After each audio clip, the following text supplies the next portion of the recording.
As the official healthcare provider of Minnesota United, Allina Health is focused on keeping our loons in top condition. And with expertise in orthopedics, sports medicine, heart care, and more, Allina has the team to keep your family in the game too. The experts at Allina Health take the time to get to know you as a whole person, helping you achieve wellness for your mind, body, and spirit. It's an altogether better kind of healthcare. Learn more at allinahealth.org.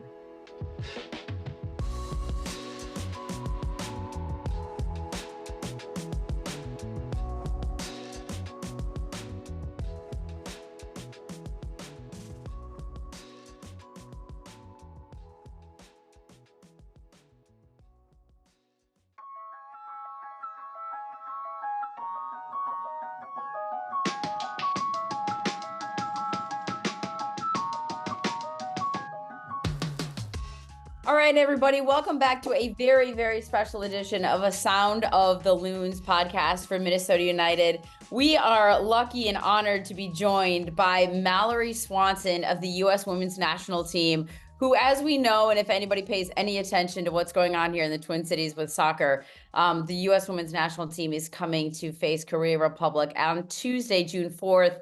At Allianz Field, home of Minnesota United. But they do have a big game. We are recording this on Friday evening, May 31st. They have a big game coming up on June 1st tomorrow in Colorado. So we appreciate you, Mallory, taking the time out of your busy schedule to join us today. Yeah, of course. Thank you for having me. Well, I wanted to chat with you because, first of all, you have a tremendous story in and of itself. And as we know, this is kind of like a new sort of unknown era with the U.S. Women's National Team on top of it all.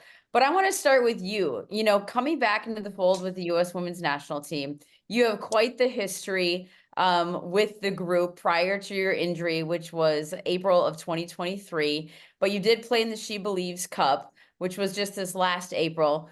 What has this sort of emotional roller coaster of just the past year been like for you after you were just on such a roll heading into that? Yeah, obviously got injured and had to take a very extended period of time off, which if anyone has ever been through an injury like that, they know how much of a roller coaster it really is. But at the end of it all, I'm just very thankful. I look back at it and I'm thankful that it happened because I feel like I learned so much about myself, and it was devastating missing the World Cup. But I learned to find out that there was so much good that happened with that. And so, yeah, I just look back at it and just have a lot of gratitude for the process, and very thankful for the support of my family and my friends and teammates and coaches and just different organizations that have helped me get back to where I am today. I love how you just casually are like, yeah, I suffered kind of a serious injury. Yeah. I mean, like you kind of, I mean, I'm sure you've been asked about it beyond a million times now, right? And so this isn't like your first rodeo. But right. I mean, for anybody that doesn't know, can you explain a little bit about what the injury is? Because every time now we think of knee injuries, people think of ACLs first and foremost when it comes to women's soccer. Can you explain to people what the injury was and what you sort of endured after the fact? Yeah. So I tore my patellar tendon in a national team game. And basically when you do that, I think the tendon just obviously completely ruptured.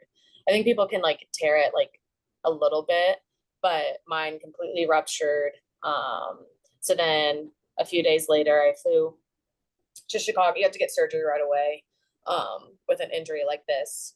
So got surgery in Chicago right away. And then basically like a week and a half later, I ended up having a really bad infection, a joint within my joint, and it was pretty scary. I always say there's like two parts of this, and there's obviously the injury part, and then there's the infection part. And I think the infection part was by far the hardest thing that I have like ever been through, but also learned so much. And yeah, at the end of it all, I ended up having 3 surgeries within like 9 months, which is like pretty crazy when I look back at it. like my last surgery was in December, and like it was like a full on like open my whole knee up and like, yeah, clean it out and all this stuff. So yeah, it was definitely the injury itself was devastating and doesn't really happen a lot in female athletes, but the crazier part was definitely the infection that really just kind of took over. And yeah, that's why I say I'm thankful that I went through that process, because obviously would have ever thought I would have gone through something like that. And here you are. I mean, Yes. we're heading into an Olympics, miss the World Cup, which, I mean, you just never know, right? How many times you're going to get there and be a part of that. Yep. And to miss it, it's not like you didn't make the cut. You just, no choice of your own, couldn't be a part of it. What was that like for you, sitting home and watching, knowing what those women go through to get there, how difficult the competition is, the criticism that's flying around right at the same time, but also just knowing what that's like for them to endure that? And you've been there, done that, but what was that like for you to sit at home and not be able to help your team? Yeah, it's really painful. I think at the end of the day, like, these girls are some of my best friends, and when you go through something like that, every major tournament is so different. You never know what adversity is going to come your way. And so it was really hard just to stay home and not be able to like physically help or like be there and in the action and all that stuff. But I was able to find like outlets kind of through. I always said that I was like gonna like we have like this grand piano in our house that we were renting, and I was like, I need to learn how to play the piano, and I never did. And I'm like, what was I thinking? But I realized like how much time actually like rehab and an injury like this just like takes up. It's like, it's crazy. So, but yeah, it was definitely hard to stay home and watch, but I was able to do some things that I wouldn't have been able to do. So. And then when you look at now, and you've already played, the season with NWSL with Chicago Red Stars, so it's not, you're playing competitively. You played the She Believes Cup. We talked about that. You're like back in full force. But when you get invited to this, I don't know if we can really call it a camp because it's so short, but it's, to this roster that's coming in to play these friendlies before you play a couple more and the officially Olympic roster is named. Mm-hmm. When that, and I don't know how the process goes exactly, when you get the phone call, but this time it's Emma Hayes, what the process is, and you're back in the mix for a real competitive tournament in the Olympics. What was that moment like for you personally? And then we'll kind of dive into Emma Hayes and this roster and what you guys have going forward. Yeah, I think anytime a roster's about to be announced, you're always kind of like on the edge of your seat, because you truly never know. You never know. And I think that's what makes this team so special, is that it's so competitive. And that competitive nature really can drive this team. And so, yeah, I think I was very excited. I think that's the best word I can use. I was just very excited. And then when you look at this roster, I mean, because you talk about how competitive the U.S. women's team has always been competitive, right? At every level. It's gone through different phases when we go back in the different iterations of the World Cup, and there's been turnover, and the quality of the young players, including yourself when you first came into the mix, has really evolved. And the invitation to maybe even more young players has seemed to continue on. I mean, I think the average age now of this roster in particular is just over 26. What do you see from this group? I know you've only been there for a couple of days with this group, and not even talking about Emma Hayes, just this group. What do you see from this group? What excites you about it? That's a great question. I think there's so much potential. And I think that's what excites me the most about this group is there's so much potential for great things. And just to continue to represent this team and this country. And so, yeah, I think that's probably the best way I can explain it, is that there's a lot of potential and excitement.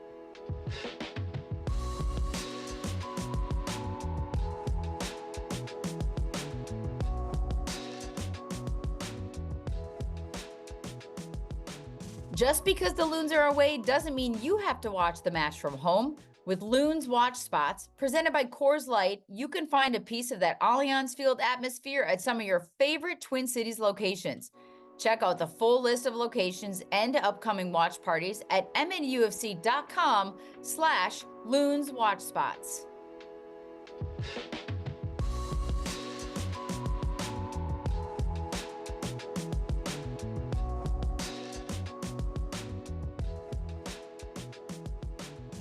When you look at Emma Hayes coming into the mix, and I know she's been named for a while, but really getting to see what she does on the ground, because there's been conversations, you've seen her with Chelsea, you've heard about her, I'm sure, quite a bit. I know I've watched a lot of the interviews that you guys had just since you arrived in Colorado about the minimal maybe amount of conversations that you'd all had the opportunity to have leading into it.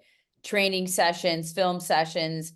What's your general vibe this early on from working with Emma Hayes? What excites you about that change, that challenge? Yeah, it's amazing. I'm very, very excited. I'm excited to learn. I'm excited to grow as a player and as a teammate. And I think just the way Emma presents herself, she's a true leader. And you want that from the top down.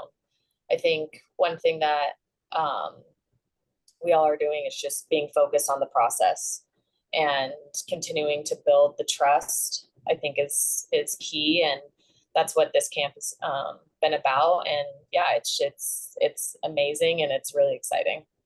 Is there any one thing that's happened in just a couple of days that you're like, whoa, this is new? Whether it's off the field, whether it's on the field, that you're just like, wow, we've never done this before in the history of my time with the U.S. women's team.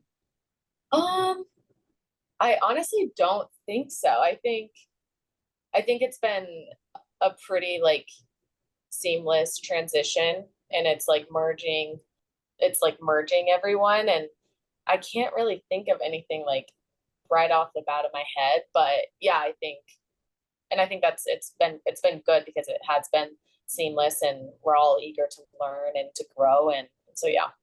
Well, I was going to say, even if it was some weird team building thing that she brought over, but then you guys haven't even probably had really time to do that, because you have to dive straight into what you're trying to get done on the field. There's no time for, obstacle courses and random stuff. Yeah. No, I don't. Yeah, I feel like we've been on the field and meetings a lot, which has been great. When you look ahead at these two games, Saturday in Colorado, which is your home state, so I'm sure that's fun for you and a couple of the other girls, as other ladies as well, and then coming to Allianz Field, people will be real upset with me if I don't talk a little bit about Allianz Field in particular. Yeah. And just coming to Minnesota, playing here, it's a tremendous soccer fan base. I remember we had Carly Lloyd's last game on this field as well. Yep. What do you remember about Minnesota, Allianz Field, coming here? What are you most looking forward to about these two games? What's sort of your mindset going into these? Yeah, I'm excited for the two games. One, just to continue to be focused on the process and continue to grow and learn and build on what we're working on. And then I think too, anytime you can put the U.S. jersey on in front of the fans, not only here but in Minnesota as well, it's always super special. And I remember, I think this is one of my favorite stadiums because it's a soccer specific stadium, and I think that's always super exciting, because in this country the game is growing so much, and so to have the fans support us and really just be that 12th man is super exciting, and continuing just to build and grow all together, because it's not only us within the team, it's the fans as well that we always love and support. And then looking ahead at the Olympics, I mean, it's crazy. It feels like you guys are playing these friendlies and it's literally just around the corner when you guys are going to be heading out with the US team. When you look at the group, Zambia, Germany, Australia, and just again, another major tournament for you guys coming off a World Cup that for the most part, I think anybody on the roster or anybody that's been in the US women's game would say was disappointing by your standards. What is it going to need to look like in this Olympics for you guys to feel good about springing ahead? I know 2027 feels like it's far away, but it's here before we know it.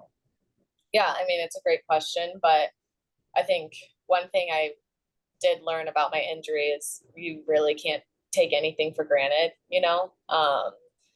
And so like I, to be honest, haven't even really been focused on that. I've been focused on trying just to be present every single day in this environment, and ultimately focused on our game tomorrow and then building off that game leading into the game on Tuesday. So even looking at those two games, to that point about focusing on the moment and you guys growing as a group and trying to figure things out, has there been a message from Emma Hayes about what you are trying to accomplish in these two games? Everybody wants to win, of course, but because it is a new group and it's a new coach and there's a lot of moving pieces right now, are there like certain things that within the game you guys are trying to accomplish or that she has laid out for you guys?